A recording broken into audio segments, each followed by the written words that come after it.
संयुक्त अरब अमीरात दुनिया का 7वां सबसे बड़ा तेल उत्पादक देश सबसे बड़ा फैसला ले चुका है। एक ऐसी संस्था से अलग होने का फैसला जो उसकी तेल उत्पादन क्षमता को कमजोर कर रहा है।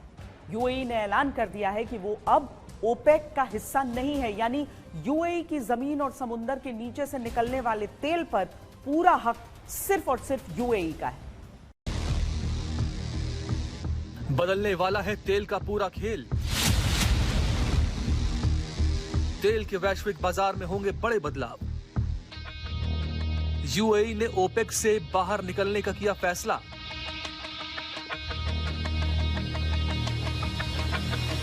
खाड़ी युद्ध का यह सबसे बड़ा उलटफेर।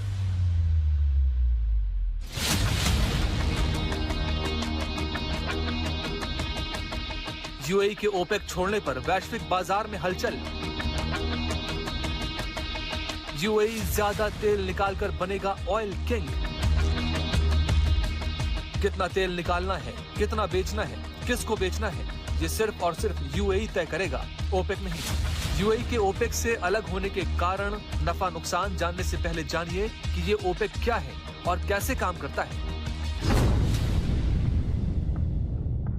ओपेक यानी organisation of the petroleum exporting countries, एक ऐसा अंतर्राष्ट्रीय संगठन जिसमें दुनिया के बड़े तेल उत्पादक देश शामिल हैं, जिसका मकसद तेल उत्पादन को नियंत्रित करना और अंतर्राष्ट्रीय बाजार में तेल की कीमतों को स्थिर बनाए रखना है। 1960 में ईरान, इराक, कुवैत, सऊदी अरब और वेनेजुएला ने मिलकर इसे बनाया था।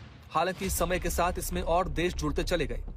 ऑस्ट्रिया की राजधानी वियना में स्थित ओपेक के मुख्यालय से सदस्य देश समय समय पर तेल उत्पादन से जुड़े फैसले लेते हैं। ये इसलिए बना था क्योंकि 1960 से पहले जो दुनिया भर का तेल का व्यापार था, वो बड़ी बड़ी पेट्रोलियम प्राइवेट कंपनीज अमेरिका की और ब्रिटेन की ही चलाती थी, जिनको कहते थे सेवन सिस्टर्स।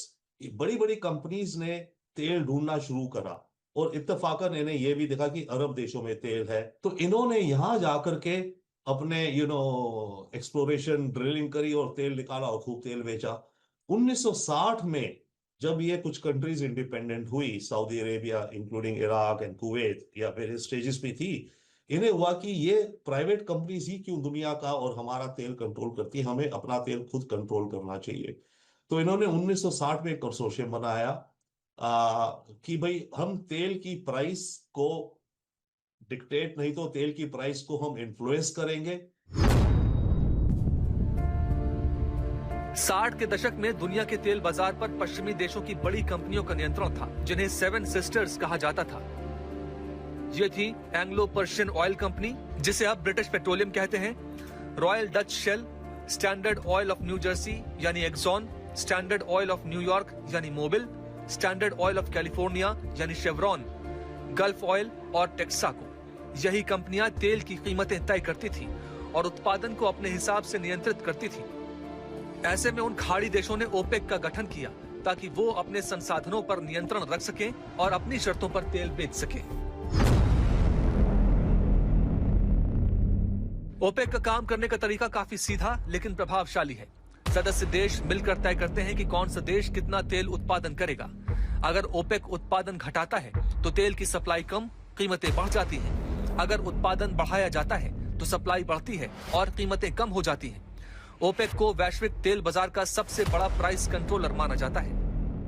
लेकिन आखिर यूएई ने ओपेक से निकलने का फैसला क्यों किया? दरअसल तेल की दुनिया में यह सिर्फ एक फैसला नहीं बल्कि पावर शिफ्ट का सिग्नल है। यूएई कई सालों से ओपेक की प्रोडक्शन कैप से नाराज था। जब उसकी क्षमता 5 मिलियन बैरल प्रतिदिन तक पहुंचाने की तैयारी थी, तब उसे 3.2 मिलियन पर रोका जा रहा था। यानी तेल है, ताकत है, लेकिन वॉल्व किसी और के हाथ में। अब यूएई ने साफ कर दिया, अपना तेल अपने नियम।